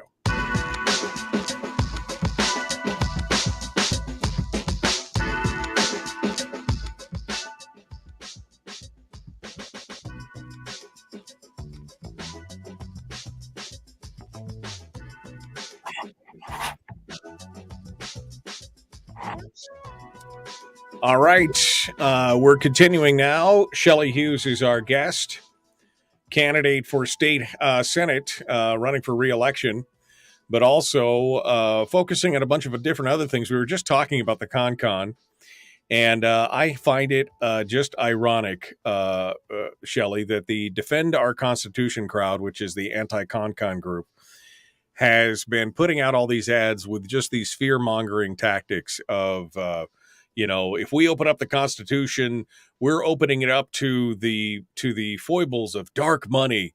They'll pour millions of dollars of dark money into the state, and they'll take away your gun rights, and they'll take away your this, and they'll take away your that, and they'll do all these things. Of course, the irony of this whole thing is their entire campaign is funded by dark money, the 1630 Project, the NEA, the IBEW, millions of dollars at this point being funded in there. And so they're all crying and weeping and wailing about the dark money impacts on a constitutional convention, all while being funded by dark money. This is the same hypocrisy, of course, we saw in the ballot measure 2 and everything else. And they're trying to stir up this fear in Alaskans about the Constitutional Convention, but I think it is there's no political will to fix anything otherwise. It's going to have to go back to the hands of the people, don't you think? I do. And as I said during the break, it's a pivotal moment in history for Alaska, and is going to determine so much ahead. And if it doesn't pass, we're going to have a really rough time on numerous fronts, from the economic to the social. So I'm encouraged. It's a David versus Goliath battle for sure. I'm not sure what the money is on the David side, but a week or so ago, it was less than $40,000 and over $2.5 million on the other side. So, and that $2.5 million has the potential to get to $7 or $8 million if they need it. Because that was the kind of money that came in for the ranked choice voting measure. So they can turn that spigot back on at any point in time. The encouraging thing, well, I want to say two things real quick before I forget, because I want to drive these home a couple times.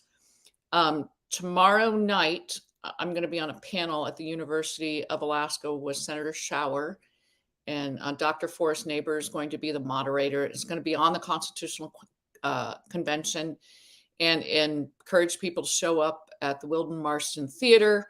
It's at 7:00. So, just want to get out there. And then I'm working on another presentation a little bit later in the month, also in Anchorage. So there are going to be opportunities to educate the voters. It's all grassroots, Michael. There's not the millions of dollars. Well, so the other grassroots thing, I just want to get out there because I want to repeat it, is I started a 4-week countdown, so 28-day countdown on my senator page. And so it started last Tuesday. And each day I'm doing a point that you're not hearing about it. It's basically a lot of it's countering the other side, but it's also to alleviate people's fears and really explain how it works, and to let them know that they're being played by the other side. And case in point, when they say, oh my gosh, it's going to be chaos, Right. Dangerous, open up the entire Constitution. Guess what, everybody? The entire Constitution has been open to the legislature for 120 days for 63 years. That's roughly about 7,500 days. What we're talking about for a constitutional convention is opening it up in the same way, same safeguards, proposals, voters make the final thumbs up or thumbs down, only for 75 days. So here we have 7,500 days on one side by politicians that can do anything they want to it. And then on the other side, we're saying 75 days to citizen delegates who don't have the same conflict of interest. Right. Yeah. So I think that people, when we say, oh, we're opening it up, they don't realize, yeah, it's been opened up to the legislature for a long time, for a lot of days. A lot of proposals have come forward too.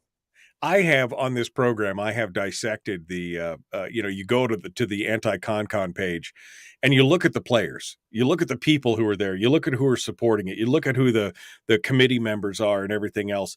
And it is a who's who of business as usual, government first people, regardless of what the label is, whether Republican or liberal or Democrat or conservative or whatever. You look at the people and you realize that this is a who's who of business as usual in the state. Government first, people second. That's who this crew is. And the fact that they're being funded by all these outside special interests. I mean, that if I knew nothing else about this question, that would be enough for me to sell me on it. And the whole David versus Goliath thing, the people in the state of Alaska are not stupid. We remember the vote in 1999 when the PFD raiders were outspending the PFD protectors by 10 to 1, 12 to 1, 15 to 1. And that was still an 83% vote of Alaskans who said not only no, but hell no. We're not stupid. We could figure it out. And I think these scare tactics are not going to work. I think that this is going to pass. I think it's a fight. I don't think we're going to give up until the last day, but I think people are going to see that this is just more scare tactics to try and keep business as usual going in the state, which business as usual in this state right now is government first, people second. So I agree with you. As it's if you look at who's on the other side, it's people who want to preserve their wealth and power. Okay, that the status quo is working for them, and they're trying to protect their wealth and power. That's what this is about for the most part. And then the other group that is getting behind it, excuse me, are the folks that have an extreme leftist social agenda. Right. And so that needs to wake up another group of people, because it's not just about the purse. It's also about, family values and things that make who we are in our state healthy and functional. So people need to understand the extreme leftist agenda wants to destroy the family unit. It wants to make us all into numbers as far as whether it's our gender, and divide us up according to race. It's a neo-Marxist type of agenda that's coming from the left, and people need to wake up. So yes, we need to get a fiscal house in order. Well, as far as the fiscal house, Michael, one of the things people don't understand, and why the framers put the Constitutional Convention provision, why they included it, is because they knew that the legislature would struggle with any amendments that restricted their own power. Think about the two things that have that we haven't been able to get through. We've been trying to get through for 7 years that would restrict the legislative power. Two things: the PFD, something resolved the PFD permanently, so it couldn't continue to be a cookie jar for spending, and secondly, a spending cap. Both of those constitutional amendments restrict power. No wonder the legislature doesn't want to pass them. And that the framers knew that. And those are exactly the kind of things that the people need to step up. Citizen delegates aren't going to have a problem passing a spending cap. They're not going to have a problem passing something that's going to resolve the PFD, because it's not restricting the citizens' delegates' powers. It's putting parameters on the legislature. Right. And the framers were very wise to include the Constitutional Convention option. Right. One of the states with the oldest constitution, I think it's New Hampshire, has had dozens of constitutional conventions over the years. And they haven't imploded. I mean, the sky hasn't fallen. So it can happen and it can work. I want to talk about education here. We're already seeing now, I mean, today in the Anchorage Daily News, again, there's another article, The Slow Strangulation. Alaska school districts face fiscal cliffs with high inflation and flat funding. You legislators haven't been funding education to the levels that they need, and blah, blah, blah, blah, blah. I mean, you could see it. This is becoming the talking point for many candidates, is the fact that we flat funded education and we just need more money for education. What say you as a legislator? Because I mean, yes, the BSA has only slightly adjusted since 2017, up 4 or 5% compared to inflation at 17%. But that's not the only education spending that we have. I mean, there's tons of spending that goes into education every year outside of the BSA. But they act like we've been starving education for the last 8, 9, 10 years. What say you on these talking points that we're seeing in all these campaigns about broken school funding? Okay, Michael, I'm going to pull a fast one on you, and I will talk about education funding, but I have a couple more points about the Constitutional Convention that I think are critical for people to understand, because First of all, people need to go to my senator page and follow those points and share them, because it's a no-cost way. But the thing I want to mention, because you mentioned New Hampshire, everyone needs to know that since our nation's founding, there have been over 230 state constitutional conventions held across the United States. And guess what? The sky did not fall in a single one. Now you're hearing Kathy Giessel say, "Oh, this is emotions are high. This is a polarized time. This is not a good time to do this kind of thing." Let's let history be our lesson. Between 1968 and 1986, so that was an 18-year period, there were 19 state constitutional conventions held during that 18-year period, and sane, reasonable things resulted. It was not chaos. It was peaceful and successful. What was happening between 1968 and 1986?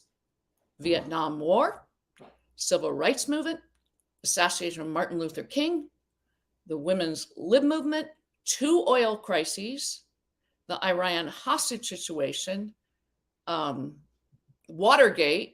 I mean, it was a tumultuous time, and yet 19 conventions were held peacefully and successfully. So I do not buy the argument that Alaskans could not function well. Alaskans can function just as well as the states did on those other times. That was the free love hippie movement. I mean, that was a crazy time. And yet these successful conventions took place. So people need to realize that they are designed with safeguards, and it is something that needs to happen, and we need to get the word out. And I want to give also one piece of encouragement. So I saw a sponsored ad from the No Side on my feed, and it had 55 what I thought were likes. I clicked on it just to see what the breakdown. Only 5. I think there were 4 likes and 1 love. All the rest were angry faces. So I decided I'd read the comments. I read the comments. Every comment was, "I'm going to be a yes." So why is the opposition running scared? Why are they using scare tactics? Because they know it's common sense that it's time to have one. When you have gridlock, when you have legislators who will not vote for something that restricts their own power, when you have things going off the rail socially, culturally, it is time for the people to have a constitutional convention. So I just want to get that point in, and now I'm happy to talk about education.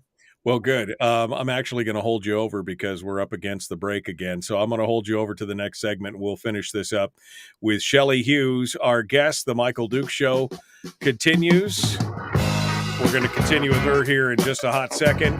We will be back with more of The Michael Duke Show. Common sense, liberty-based, free-thinking radio. Back with more right after this. Don't go anywhere.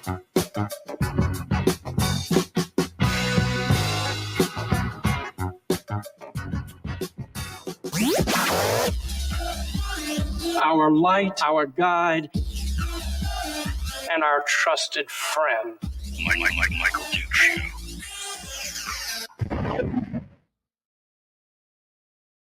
Shelley Hughes is our guest here on the program. Let me bring her back out from the mute. And here's what I find ironic. They're using scare tactics just as they did in the ballot measure number 2 things. That was all about, because remember, I work in radio, and so I saw a lot of the things behind the scenes, and I can tell you right now that 90 to 95% of the ads that you saw for ballot measure number 2, there was one ad that actually talked about the ranked choice component of ballot measure number 2. And there was a handful of ads that every one of them talked about dark money. I mean, it was just, dark, the echo and everything else. It was always about the danger of dark money. And yet here we sit with dark money pouring into the state in the anti-constitutional convention side, and them saying, and then, of course, their message is don't open the Constitution because the dark money will corrupt us all and it'll be dogs and cats living together, mass hysteria kind of thing. It's the irony of this whole situation, and I think Alaskans are starting to see through it. Yeah, and it was dark money paid for ballot measure 2 that was to get rid of dark money. I mean, yeah, like you just stated. I almost think that some of their extreme ads are actually hurting them, because when they say we could lose our hunting rights, our gun rights, our fishing rights, our access to public lands, we could end up, with high taxes. I mean, people are like, Alaskans would never do that. I mean, those are things really important to us. We're not going to pass constitutional amendments. And part of it is I think what people think is you could have a bunch of radical extremists as delegates, and they would have the power themselves to change the Constitution. Well, guess what? The very same voters that vote for legislators are the very same voters that vote for the delegates. So they're going to reflect the values of Alaskans. So they're going to be similar in as far as political leanings to legislators, but they're going to be a lot more practical, and as we said before, much more willing to restrict legislative power. So, right. And you have the safeguard of things it's not decided at the convention. Right. The measures go before the voters. Some will be approved and some won't. And history shows us in all these other states that it is not Pandora's box. Right. Has not opened in a single state. There has not been a bunch of worms that have come out of a can in all these states. If one worm wiggles out, the voters don't approve it. So the fears are to the point of being the way they're trying to stir things up is so ridiculous. I think that it has backfired on them to some degree. We got a couple minutes here, and I don't like to repeat myself, so let me get a quick hot take from you on the whole thing with the Senate Leadership Fund. You've been watching this, and again, speaking of dark money from outside and all this trying to influence Alaska elections, what are your thoughts on the attacks that we're seeing right now in the Senate race? With this, here's what burns me up: the Republican money being used from Republican donors to attack a Republican endorsed candidate. And attack them in favor of the candidate that's been censured. What are your thoughts on everything that's going on there? Well, one of the things I'm happy to see finally is that the chair made a statement about it. Also, what you're seeing now is you have districts across the state who are calling on the Kentucky GOP to censor Mitch McConnell for meddling in a race and spending millions of dollars against the GOP endorsed candidate in Alaska. Yeah. So I'm hoping that there will be pressure in Kentucky on Mitch McConnell to pull the money out. I don't know if that will happen because we're down to the 3-week mark. But I also I'm hearing for a lot of people, it's when you think about what they're accusing Kelly of, it's like, people get paid to move all the time.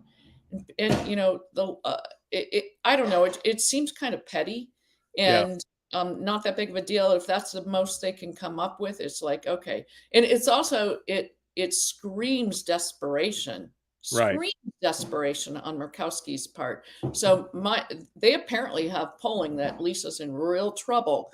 And that's one of the reasons why I think waking up the people that are concerned about the cultural social things in this country, that could put us over the top. Lots of times, it's non-presidential election year, right? So the turnout typically isn't as high. But I think that people who have concerns about, whoa, this, things are really going in the wrong direction here. If Right. some of those folks that normally wouldn't show up and vote in a non-resident a presidential year, if we can get those people out to vote, I think up and down the ballot, we will do really well. Well, I think it's interesting to see that I actually had a couple people call in or email me about, well, these ads that Lisa are putting out. I think it's going to backfire because a lot of people think this is Lisa Murkowski. They don't know it's the Senate Leadership Fund. They don't know the nuances of it. And I think that's going to backfire on her as well. But we're coming up into it here. We got to jump back into the radio. Folks, like and share, like and share, like and follow. Let's get back into it. Here we go.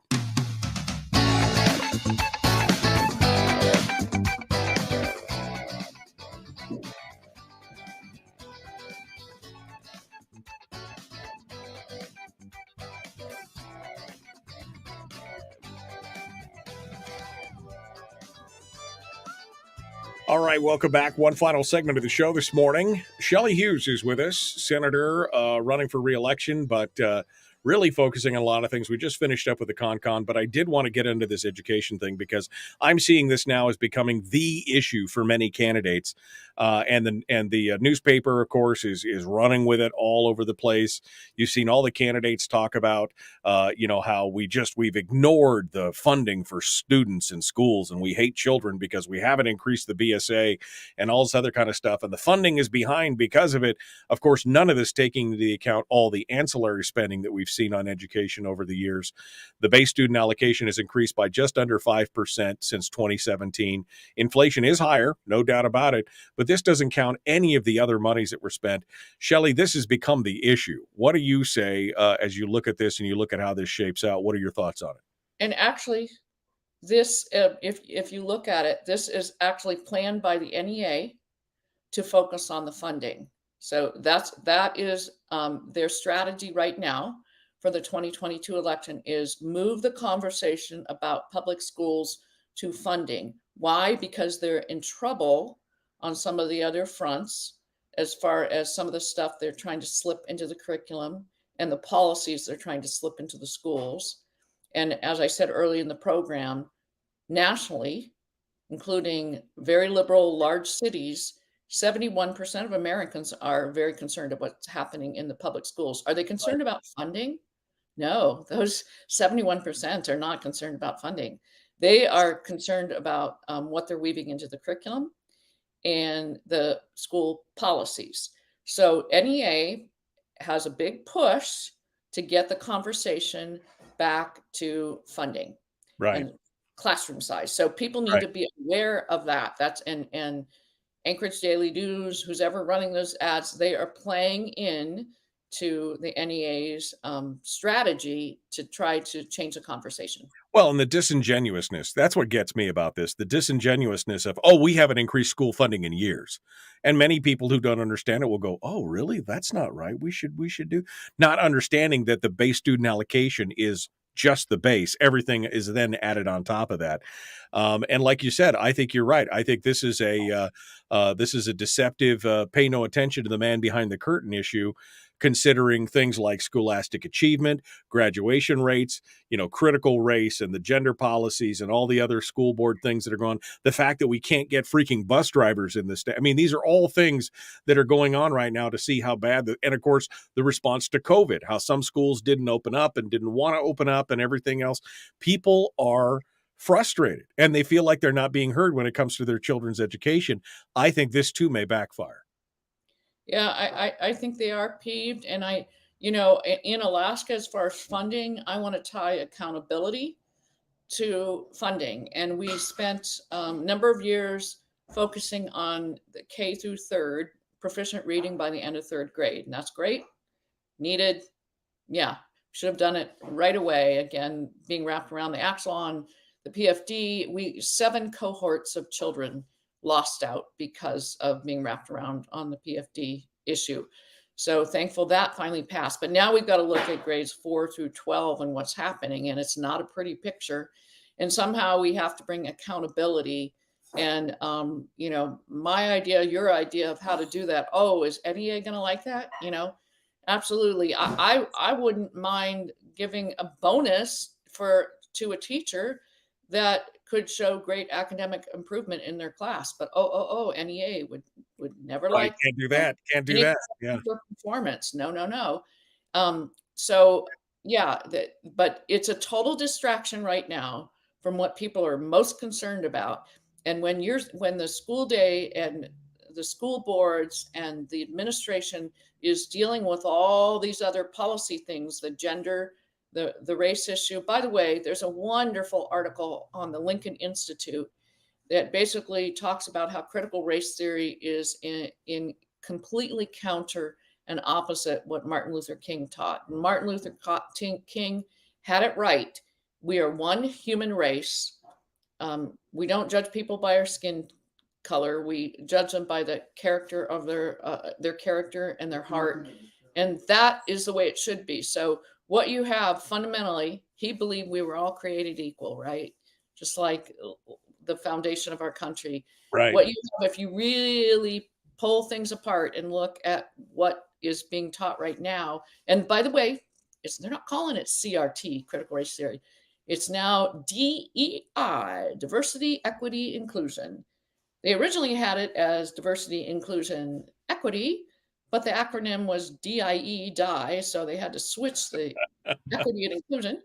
But that's what they're calling, but it's the same thing. And the difference is fundamentally, the CRT, DEI do not believe that we are all created equal, but there's a difference at birth based on skin tone.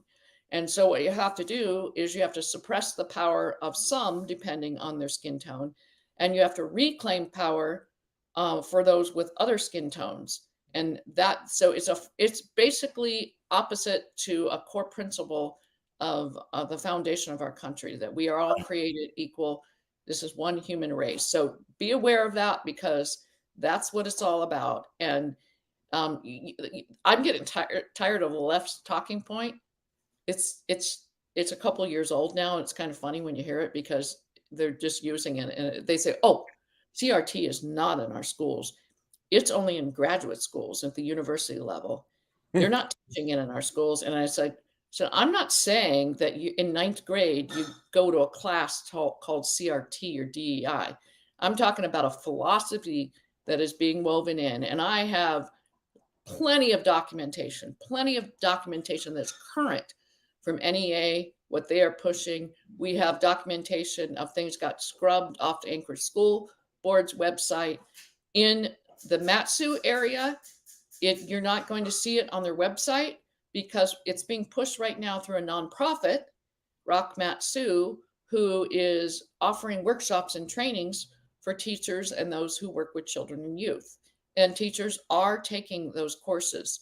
So it's not an actual class that kids are going to be taught in high school, but it is a philosophy that teachers are picking up on. So we have to be aware, and we have to say no. We have to, I think that's, I'm on the front lines of some of this stuff and getting a lot of attacks before, because I'm taking a stand to protect our girls and women as well. Right, By right. males, no place in a bathroom. And I tell you, my heart is for children who are confused, and they need to get the assistance and mental health assistance they need. I don't like the fact that their suicide rates are high, but you're not going to solve one problem by creating a problem for our girls.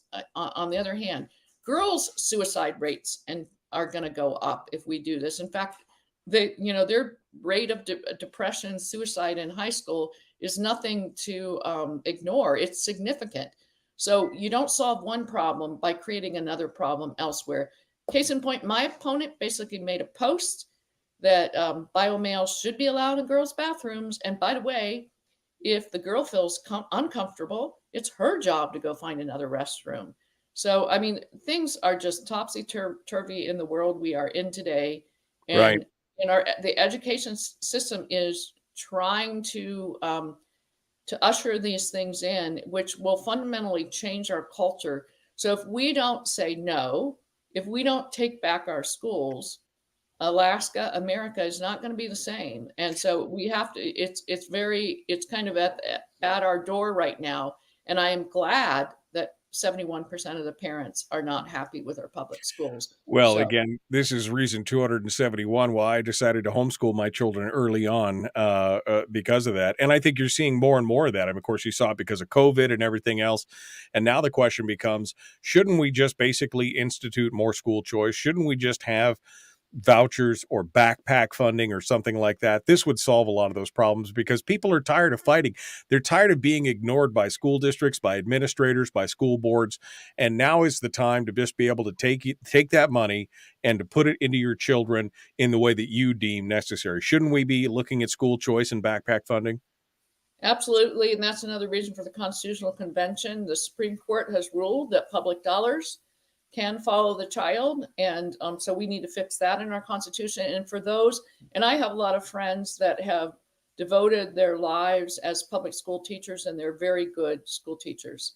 And because of our villages and small communities, you're probably not going to have private schools everywhere. And some parents just don't have the capacity because of their other obligations to homeschool. So we have to redeem our public schools. I really do believe that's necessary. We can't just say, okay, we're going to, we conservatives are going to homeschool and private school our kids and leave the mess in the public schools. We have to take the reins and make sure it's using public dollars.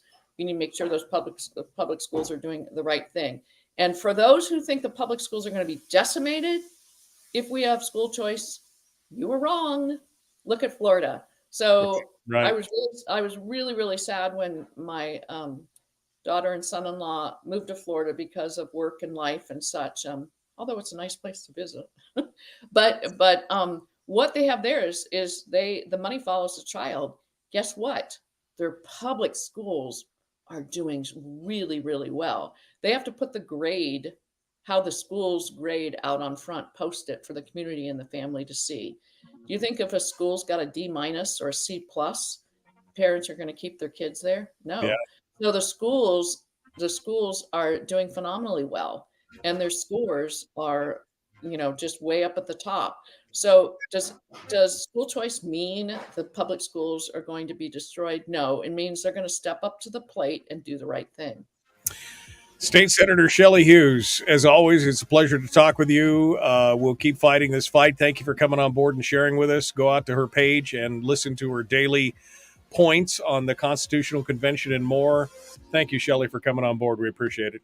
Yeah, tomorrow night, 7:00, UAA at the theater. Come listen to a panel discuss why it's time for a Constitutional Convention. All right. Thanks, folks. Love one another. Live well. Be kind. We will see you tomorrow. All right, Shelley, any final thoughts here for the crowd before we let you go? What say you? Well, I would encourage folks to, we hear about how important it is to have bold leaders. People, our elected officials, we need to be strong, take a stand, not be milquetoast. And I would say that it's time for bold citizens and bold community leaders, bold pastors, because we have, for instance, with the culture things, we have said, oh, no, faith and politics, we can't talk about those things. Well, you know what? We better talk about them because we're going downhill if we don't talk about them. And so people need to be bold enough to have those conversations with their friends and family, even if it might be uncomfortable, even if initially they might think there will be disagreement. When you see the gender issue is a huge one. It's probably pretty small. If I put 100 parents of daughters into a room and put blindfolds over their eyes so they couldn't see what the others would say, I said, how many of you with daughters, and let's say they reflect the makeup, let's say it's half Democrats and half Republicans, just fun. And you'd ask them, raise your hand if you're okay with biological male in the locker room and taking showers with your daughter. Raise your hand if you're okay with that. How many people of the blindfolded 100 parents of daughters are going to raise their hand? Maybe 5 or 6 that are extremists. I really don't think that that many people really want that policy. But it is, the extreme leftists that are pushing the social agenda right now are they're the ones that are allowed on this. And so some of these conversations that we think, oh, my neighbor's a Democrat, they're not going to agree with it. It's time to have those conversations. Some people are they are a certain party affiliation because mom and dad were, grandma and grandpa were, great grandma and great grandpa were. But it's time for people to really think about,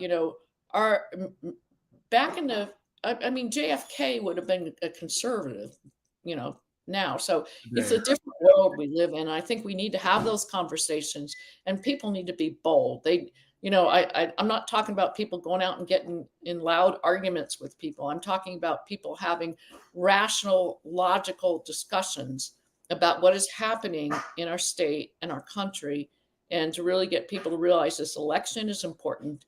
And don't just look at the letter after name and based on your background and your family. Think about what kind of life you want, what kind of world, what kind of country, what kind of state do you want to raise your child in? Yeah.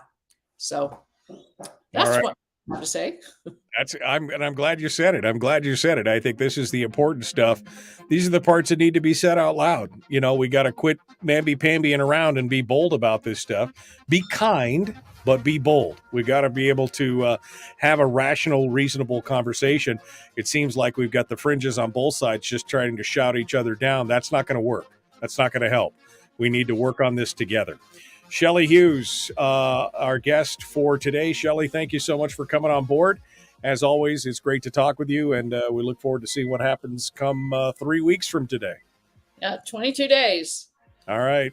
Thank you, Shelley. Appreciate you coming on board and joining us today. Thank you. All right, folks, we are out of time for today. We got more coming up tomorrow. The Michael Duke Show will continue. We look forward to seeing what you guys have to say then. Brad Keithley, Chris Story, and then, of course, that big candidate interview and debate between Gillum and Ruffridge on Wednesday. That'll be an interesting race for sure. All right, friends, thank you so much for coming on board. We will see you tomorrow, 6 a.m. Be here. Don't go anywhere. Thanks a lot.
We've shed our terrestrial radio skin, and now we are slimy lizard internet people. It's the Michael Duke Show.